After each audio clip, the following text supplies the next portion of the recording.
Salamat sa kapangyarihan ng mahiwagang hangin.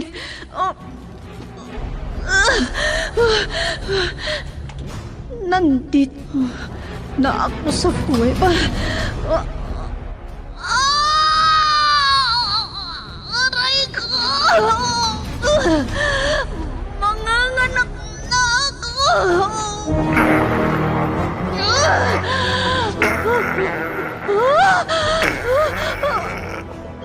Bayawak!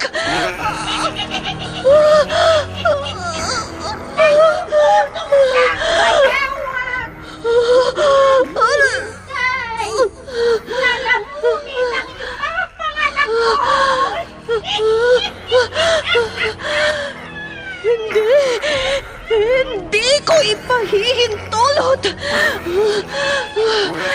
Bathala ng hangin!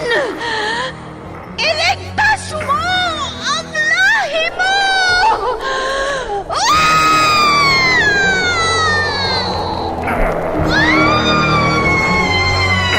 Bakit hindi mo sinakmal ang sanggol?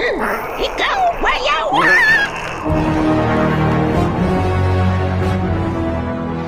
Immortal. Kasaysayan ng isang dayuhan na hindi mapagtanto ang pinanggalingan. Punong-puno ng pakipagsapalaran ang kanyang buhay mortal sa likuran nang hindi niya alam ang kanyang pagkakakilanlan. Ano ang kanyang pakay sa mundo ng tao? Immortal!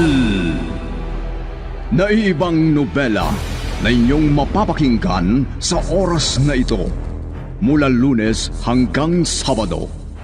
Nobela at sa panulat ni Leti Astudillo Aquino at sa direksyon ni Lubimin Aquino Sr. Mula sa Lovelet Artist and Talent Center Drama Productions, handog sa inyo ng #1 and most trusted radio network in the country, Bombo Radio Philippines. Basta Radio Bombo! Immortal!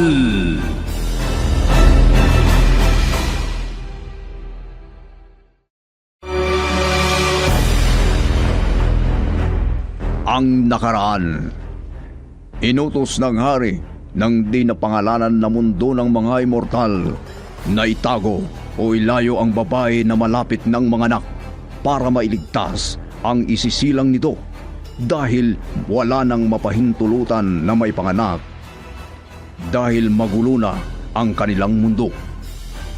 Di na nag-atubili si General Artemis na inilayo ang mortal na babae na magiging ina ng kanyang lahi.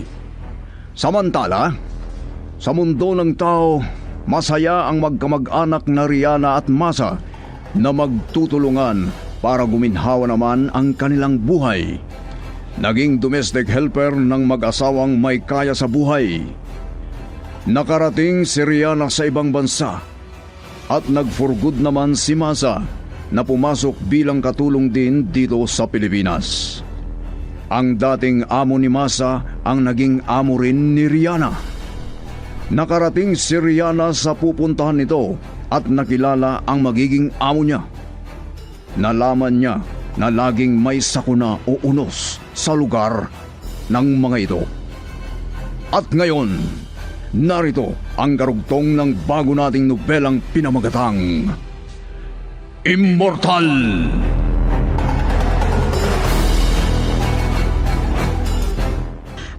Bubuksan ko na ang gate para diretsong maipasok ni Sir Smith ang kotse nito pag dumating.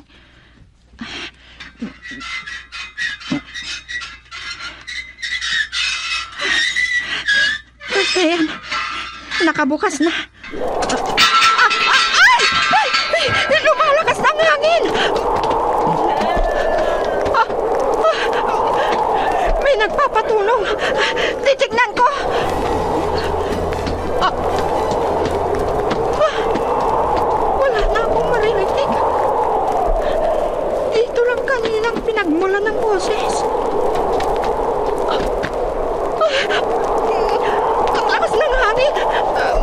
Nadadala ako ng hangin!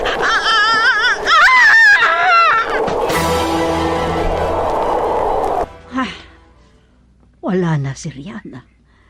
Hindi pa bumabalik. Oh my God. Mabuti na lang at nakatulog na ang mga anak ko. Alam kong natatakot sila pag makikita nila ang mga nangyayari sa labas. Kaya dito na lang sila pinatulog. Kung may buhawi o may darating na sakuna, safety kami rito sa underground o bunker ng bahay. Pero ang asawa ko hindi pa dumadating. Oh my God. Huwag mo sanang pabayaan ang asawa ko. Huwag sanang mapahamak.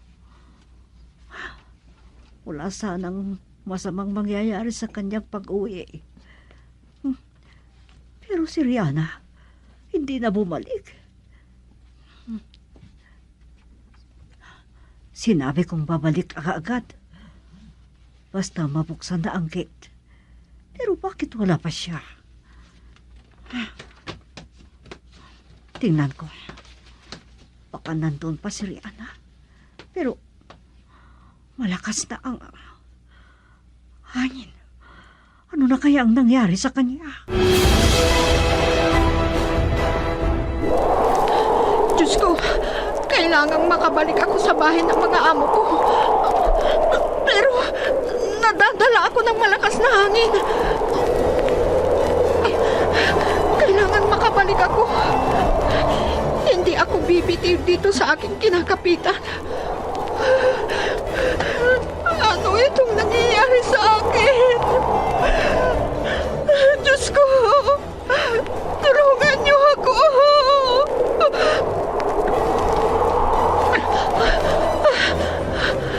Ang sasakyan ni Sir ang pumasok sa gate. Ayun, bumaba na siya. Sir! I'm here! Sir! Di niya ako narinig. Sir! I'm here! Help! Wala na. Di na ako naririnig ni Sir. Pero di pwedeng makabitiw ako dito sa kinakapitan ko. Baka matangay ako ng malakas na hangin. Mapapalayo ako sa bahay ng mga amo ko. Uupo ako para di ako mangalay. Pero kakapit akong mabuti. Hindi pwedeng bibitiw ako dito. Diyos ko, tulungan niyo ako.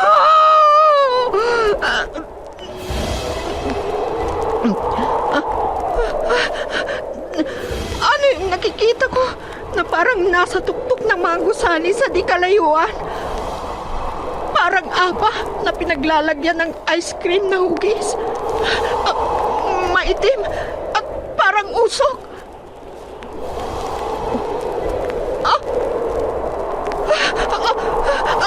Ayan na! Malakas na buhawi! Lumalapit na dito. Diyos ko! Baka higupin ako dito. Kakapit akong mabuti. Ayan. Ayan na. Malapit nang may tapat dito sa kinaroroonan ko at tapat ng bahay ng mga amo ko.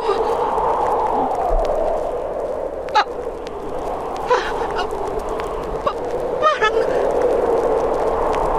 nakakamangha. Parang di naman ako maihangin. Pero andyan na ang buhawi.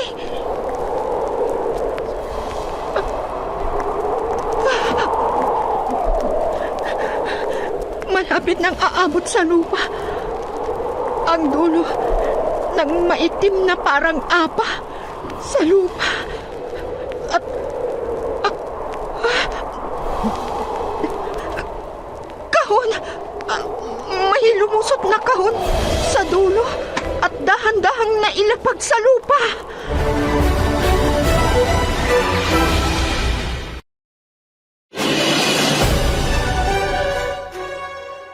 Why, my dear? Where is Rihanna? I don't know. I told her to come back quickly, but she didn't come back. Oh, my God. What happened? Let me see. Oh, no. Just keep safe. Let's wait for a while.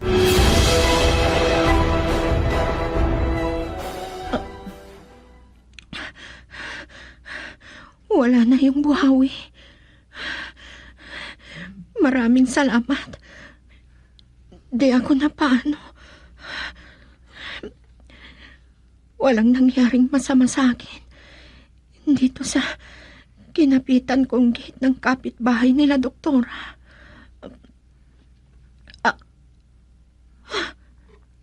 Sandali.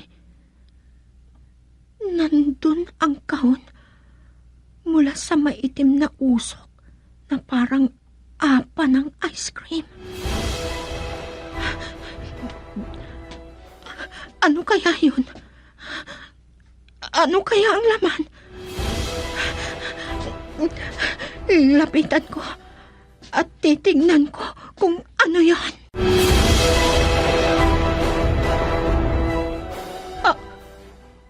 Diyos ko! Sanggol!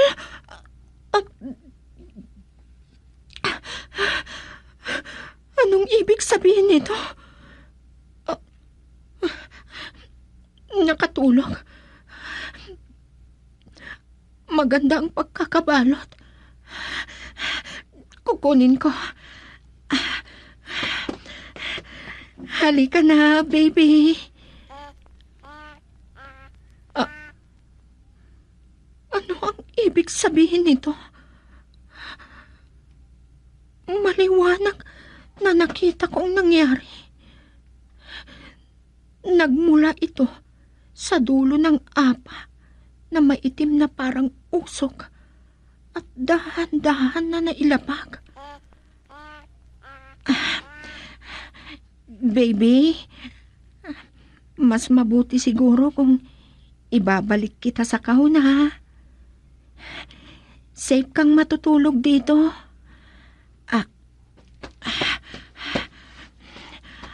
Bubuhatin ko na ang kahon at babalik na ako sa bahay ng mga amo ko.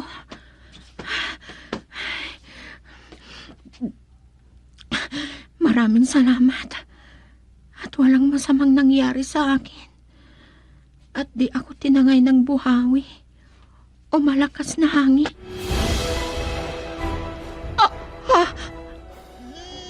Nagiba ang bahay ng mga amo ko. Hindi ko napansin ang namalayan. Diyos ko, di ko na namalayan ang mga nangyayari. Ano na kayang nangyari kina doktora? Diyos ko, ano na ito?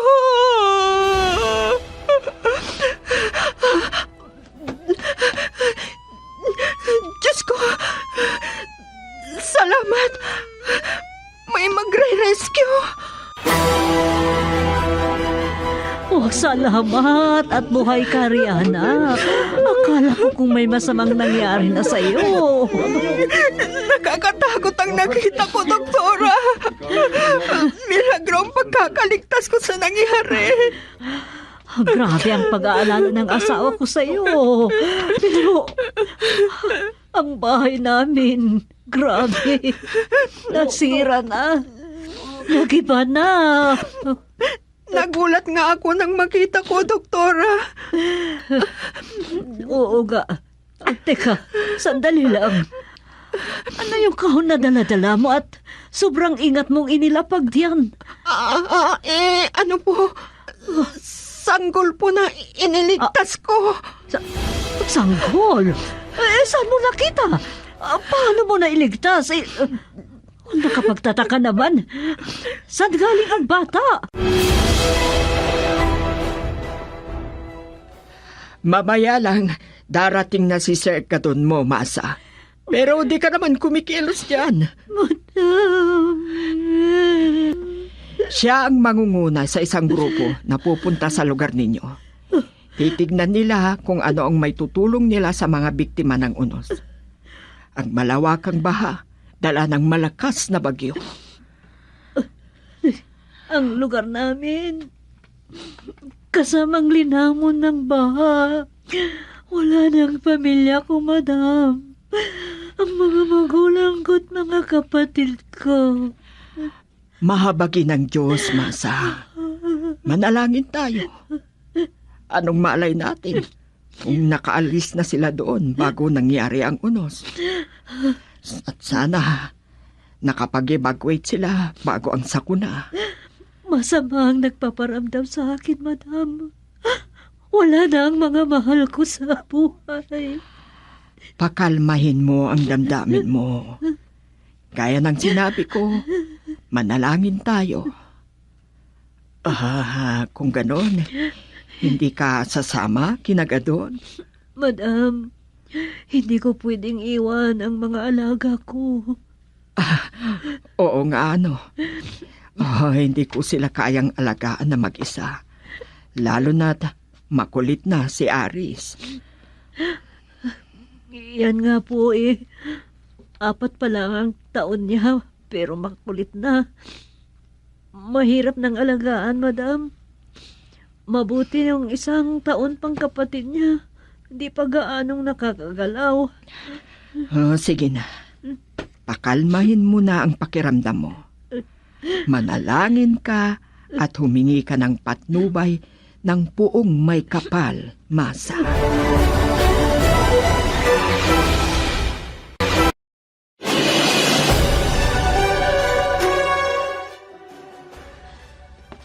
Ano man ang balita tungkol sa mga mahal mo sa buhay, malalaman mo agad. Maraming salamat po, sir. Di natin mapipigilan ang unos, gaya ng bagyo, lindol at anuman. Ituring na lang natin na naitadhana yun sa kanila. Di natin maiwasan ang pagkawalan ng buhay ng bawat isa sa atin. Nakakakilabot ang nangyari sa lugar namin, sir. Kasama ang pamilya ko sa naging kalunos-lunos. Ang sinapit, dala ng unos. Wala tayong magagawa. Tanggapin natin ang katotohanan. Gaya ng sinabi ni Mama, manalangin lang tayo. Sige. Hindi ka makakasama sa akin dahil may alaga ka. Alagaan mong mabuti ang mga anak ko. Opo, sir. Kahit ano ang hindi mo magagawa dito. Basta di mo sila pababayaan. Opo, sir. Kawawa ang mga anak ko. Tawaran sila ng mapagmahal na ina. Oh, sir. Sige. Kailangang makapaghanda ako. Ulitin ko. Alagaan mo mabuti ang mga anak ko. Huwag mo silang pababayaan. Masa.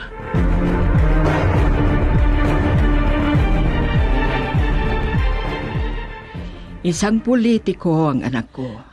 Ah, Marami siyang koneksyon.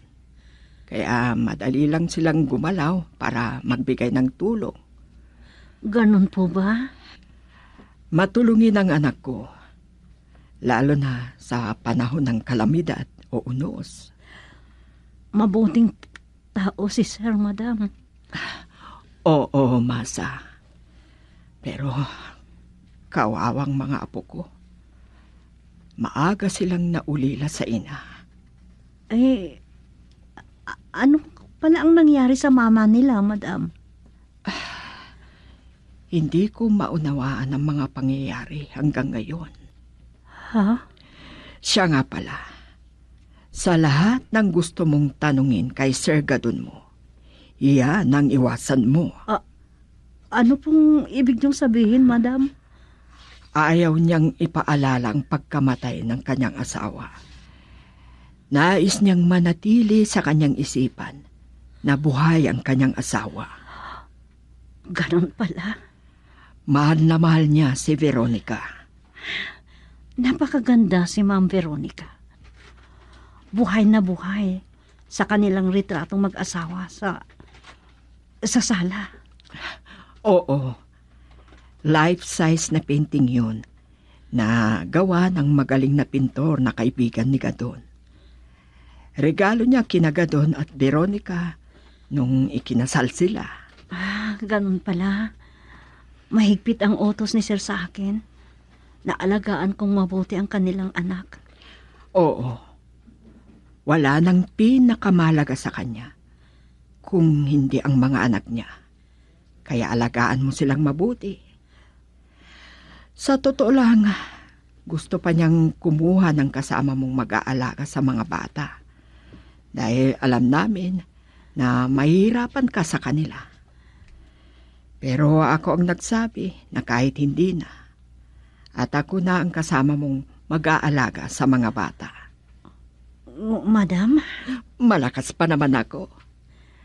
Hindi ako kagaya ng ibang retirado na guro na mahina na.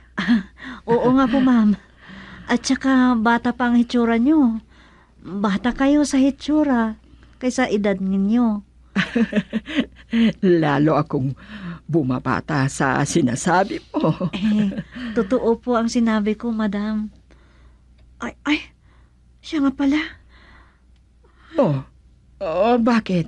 May naalala ka? Si Rihanna po, ang kamag-anak kong pumalit sa akin sa pinanggalingan kong sa abroad. Amo, kailangan kong ipaalam sa kanya ang nangyari sa lugar namin. Ay, oo nga pala, no? Pero parang hindi ko alam kung paano ko ibalita ang nangyari, ma'am. Kasi parehas kaming nawalan ng mahal sa buhay.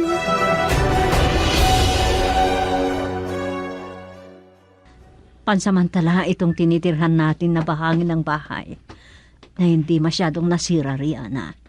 Kaya magtiyaga ka muna, ha? Mabuti at hindi nasira ang bunker, madam. Oo, matibay ang bunker, Rihanna. Doon kami pumupunta pag may darating na sakuna na dala ng kalikasan. Pero ito na ang pinakagrabe na dumaan dito sa lugar namin. Dahil nasira na ang bahay.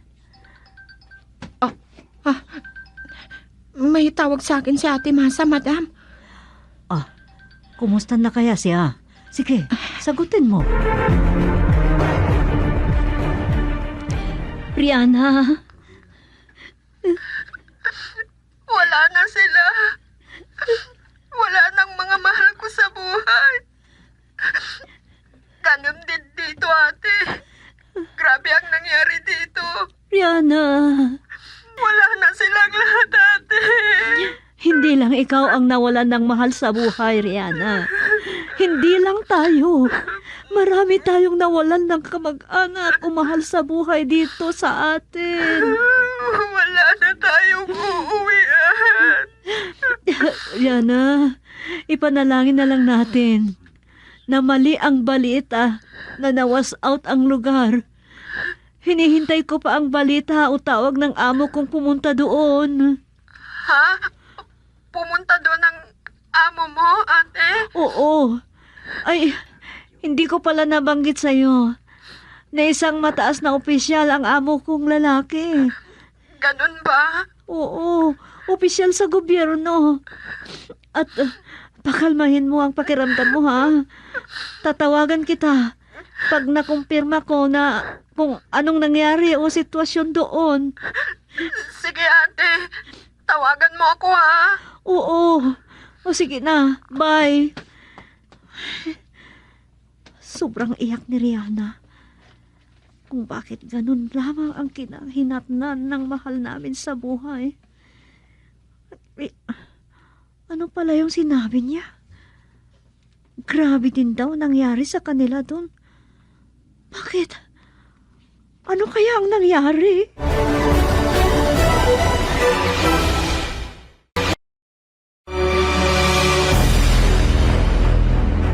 Ano pa ang mga susunod na mangyayari sa bagong nobela na aming pinamagatang Immortal? Nobela at sa panulat ni Leti Astudillo Aquino at sa direksyon ni Lupimin Aquino Sr. Mula sa Lovelet Artist and Talent Center Drama Productions, inihandog sa inyo ng #1 and most trusted radio network in the country, Bombo Radio Philippines. Basta Radio, Bombo!